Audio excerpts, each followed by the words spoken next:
दत्तगुरूची जन्मकथा। अत्रि मुनीची पत्नी अनुसया ही अत्यंत पतिव्रता व साध्वी स्त्री होती। ती आश्रमात पतीच्या सानिध्यात राहून पतीची उत्तम प्रकारे सेवा करीत असे। तसेच आश्रमात येणाऱ्या प्रत्येक अतिथीची मोठ्या प्रेमाने व आदराने स्वागत करी। वेळोवेळी आलेल्या पाहुण्यांना अनुसयेच्या आश्रमातून कधी उपाशी पोटी गेले नाहीत किंवा रिक्त हाताने गेले नाहीत। तिचा हा पाहुणचार पाहून प्रत्यक्ष सूर्यदेव सुद्धा तिला भिवून वागे। अग्नी तिच्या पुढे शीतल होई, पवन तिच्या पुढे नम्र होई। तिच्या शापाच्या भयाने सारी पंचमहाभूते तिच्या पुढे थरथर कापत। एवढा तिच्या पतिव्रताचा प्रभाव, पतीबद्दल तिच्या ठायी असलेली अनन्य भक्ती, लोकांबद्दल असलेला अत्यधिक आदर, त्यामुळे तिचे नाव साध्वी व पतिव्रता स्त्री म्हणून सगळीकडे पसरले होते। अर्थात नारद मुनीच्या सुद्धा कानावर गेल्याशिवाय ही गोष्ट राहिली नाही। नारदाचे नाव मुळीच कळीचा नारद। तेव्हा ती वार्ता त्यांनी वैकुंठाला जाऊन लक्ष्मीला सांगितली। पार्वतीपुढे अनुसयेच्या पतिव्रताचे गुणगान गायले आणि सावित्रीपुढे तिचा आदर तिथ्यविषयी धन्योद्धार काढले। तेव्हा साहजिकच त्यांना या अनुसयेबद्दल मत्सर वाटू लागला। ही अनुसया किंचित मानव आपण देवी, तेव्हा या अनुसयेचे वर्चस्व आपणावर उपयोगी नाही। तेव्हा तिचे सत्वहरण करावे असा त्यांच्या मनात विचार आला आणि हा विचार त्यांनी आपल्या पतीजवळ बोलून दाखवला। तेव्हा त्रिमूर्ती क्रोधाने संतप्त झाल्या आणि ती पतिव्रता कशी आहे ती आम्ही पाहतोच व तिचा व्रतभंग आम्ही जरूरच करतो, अशी प्रतिज्ञा करून ते तिघे मिळून मृत्यूलोकात यावयास निघाले। त्या तिघांनी त्या ब्राह्मणाचे रूप घेतलं। शुभ्र धोतर, अंगावर रेशमी उपर्ण, यदोपित आणि हातात कमंडलू अशा थाटात ते तिघे अत्रि मुनीच्या आश्रमात आले। आश्रमात आलेले ब्राह्मण अतिथी पाहून अनुसयेने त्यांना मोठ्या आदराने बसावयास आसन दिले। त्यांचे चरण धुतले व भक्तिभावाने त्यांचे पूजन केले। त्यांना पाटावर बसून जेवण वाढले। पण तिला अतिथी म्हणाले, आम्ही लांबून आलो आहेत असून तुझे सुंदर स्वरूप पाहून आम्हास इच्छा झाली आहे की तू नग्न होऊन आम्हास अन्न वाढावे।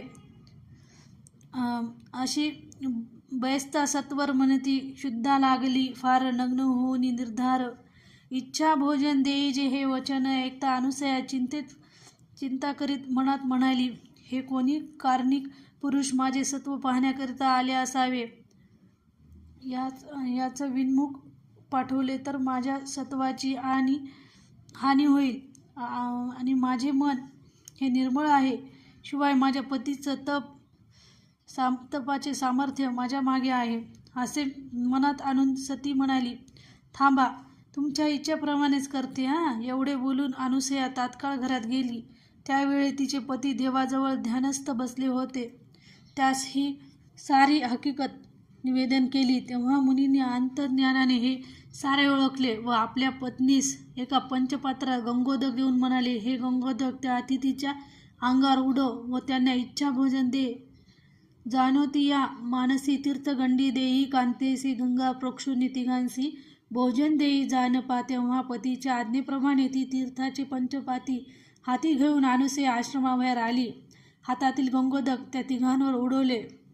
तो काय गंगोदकाचा प्रशो होताच ते तिघे अतिथी तात्काळ बालक झाले। लहान बालक, अगदी लहान, 3 गोजिरी बालके पायाजवळ लोळू लागली। तेव्हा अनुसयेने तात्काळ त्यांना उचलून कडेवर घेतलं आणि त्या अतिथीच्या इच्छेप्रमाणे कंचुकोसहित परिधान फेडून ठेवीन लगताक्षण नग्न हो नियात जान बाळ। जवळी बसतास बाळे घेऊन मांडेवरची स्तनी लावी। जेव्हा सुंदरी पाना फुटला तो अवसरी देखून सती आनंदे। अशा तऱ्हेने गंगोदक उडवल्यावर त्या तिघी अतिथीचे बालके झाले। ती बालके रडू लागली। तेव्हा त्यांना भूक लागली असेल असे समजून अनुसयेने त्यांना स्वइच्छेने स्तनपान करवले। त्यांची शुद्धा निवारण केली व त्यांना पाळण्यात घालून थोपटून निजवले। असे हे पतिव्रताचे फळ झाले आहे। अशी कित्येक युगे लोटली, पण ही तिन्ही बालके मात्र आहेत त्या स्वरूपात राहिली। असे होता होता एकदा नारद मुनीची स्वारी अत्रि मुनीच्या आश्रमात आली। मुनींनी त्यांचे आदराने स्वागत करून बसावयास आसन दिले। तेव्हा त्याच ठिकाणी ती 3 बालके ब्रह्मा विष्णू महेश रांगेत खेळत असताना नारदाने पाहिली। नारद मुनींनी त्या बालकाला तात्काळ ओळखले, पण ते तेथे काहीच बोलले नाहीत। अत्रि मुनीचा निरोप घेऊन स्वर्गलोकी आले. ही गोष्ट त्यांनी लक्ष्मी, पार्वती व सावित्री यांना सांगितली. तेव्हा फार चिंताग्रस्त झाल्या. ऐसे सांगताना ब्रह्मपुत्री तिघी मिळाल्या. एकत्र जोडून या पाणीपात्र नारदासी विचारती. तेव्हा त्या तिघांनी नारदाला हात जोडून अशी विनंती केली की हे मुनिवर, आम्हाला या अत्रि मुनीचा आश्रम दाखवा. इकडे या तिघी या अनुसयेकडे गेल्या की तिची त्यांनी त्या करुणा झालेली सारी कथा निवेदन केली व अनुसयेची क्षमा मागितली. तेव्हा ते तिघांनी नारदाला हात जोडून त्या तिघी अत्रि मुनीच्या आश्रमात घेऊन चला, म्हणजे आम्ही आपले भरतार परत शोधून घेऊ. तेव्हा नारदांनी त्यांना तो अत्रि मुनीचा आश्रम दाखवला. इकडे या तिघी त्या अनुसयेकडे गेल्या. त्यांनी करुणाभावुक होऊन झालेली सारी कथा निवेदन केली व अनुसयेची क्षमा मागितली. तेव्हा अनुसयेने दया येऊन तिने हा वृत्तांत आपल्या पतीस सांगितला. तेव्हा अत्रि मुनींना गंगोदक घेऊन त्या बालकांवर शिंपडण्यास सांगितले. तेव्हा हातात तीर्थाचे पंचपात्री घेऊन अनुसया बाहेर आली. त्या बालकांवर गंगोदक शिंपडले. तेव्हा ती बालके देवस्वरूप झाली. ब्रह्मा, विष्णू, महेश इतक्यात मुनी बाहेर आले. त्यांनी देवांना साष्टांग नमस्कार घातला. त्यावेळी विष्णू, शंकर, ब्रह्मदेव प्रसन्न झाले व म्हणाले, हे अनुसये, आम्ही तुझवर प्रसन्न झालो आहोत. इच्छित वर माग. तेव्हा अनुसयेने तिघे बालक माझ्या घरी 3 मूर्ती एकरूप होऊन पुत्रप्रमाणे राहू देत आणि मासा मार्जी मार्गेश्वर उत्तम महिना प्रिय कर. तीर्था माझी तिथी थोर चतुर्दशी शुद्ध पोषवार बुधवार कार्तिक नक्षत्र ते दिनी ब्रह्मा विष्णू त्रिनेत्र. तिघी मिळून एकत्र शुद्ध साचा निविडला. त्रिमूर्तीचे सत्व मिळून मूर्ती केली असे निर्माण ठेवीत झाले. नाभिधान दत्तात्रय अवधूत. अशा तऱ्हेने मार्गशीर्ष शुक्ल चतुर्दशीच्या दिवशी दत्तात्रेयाचा जन्म झाला.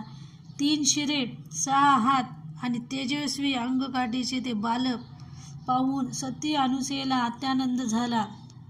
पतिव्रत स्त्री खरोखर धन्य होय. तेव्हापासून आजपर्यंत मार्गशीर्ष शुक्ल पौर्णिमेला प्रदोषखाली दत्ताच्या देवळात दत्त जयंतीचा उत्सव साजरा केला जातो. तसेच घरोघरी देवाची पूजा व उपासना केली जाते. ज्या ज्या ठिकाणी मन जाय माझे, त्या त्या ठिकाणी निजरूप तुझे. मी ठेवितो मस्तक ज्या ठिकाणी, तिथे तुझे सद्गुरु पाय दोन्ही. गुरुर ब्रह्मा गुरुर विष्णू गुरुर्देव महेश्वरा, गुरुर साक्षात परब्रह्म तस्मै श्री गुरुवे नमः.